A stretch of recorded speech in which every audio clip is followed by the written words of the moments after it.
नमस्कार सर्वांना, मी रोहन निकम. आपण आज बघणार आहोत लाडकी बहीण योजनेअंतर्गत नवीन अपडेट. तर ती अपडेट अशी आहे, काल व्हिडिओ बनवला होता मी.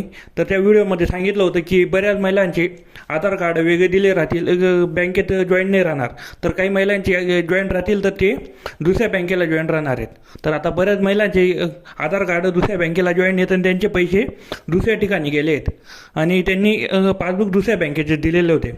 तर आता काही महिलांचा असं विषय झाला की त्यांचे अकाउंट मायनसमध्ये होते. तर त्यांचे अकाउंट मायनसमध्ये होते तर त्यांचे 3,000 रुपये कट झालेले आहेत, कारण की त्यांचे अकाउंट बऱ्याच दिवसापासून बंद होते. म्हणून मी वारंवार तुम्हाला सांगत होतो की आधार कार्ड लिंक करून घ्या आणि आधार कार्ड ज्या बँकेला लिंक असेल त्याच बँकेचा अकाउंट नंबर द्या आणि जे तुमचे पैसे आधार कार्डवरती येणार आहे हे पण आपण सांगितलं होतं. तर हे पैसे आधार कार्डवरती येत आहेत आणि आधार कार्डवरती हे पैसे येत आहेत तुमचे.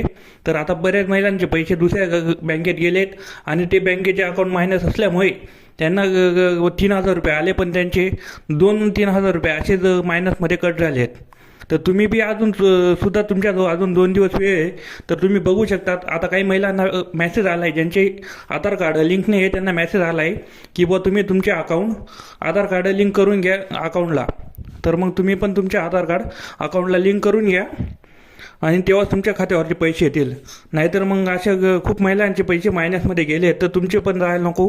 तुम्ही चेक करून घ्या तुमचे अकाउंट कोणत्या आधार कार्ड कोणत्या बँकेला लिंक आहे.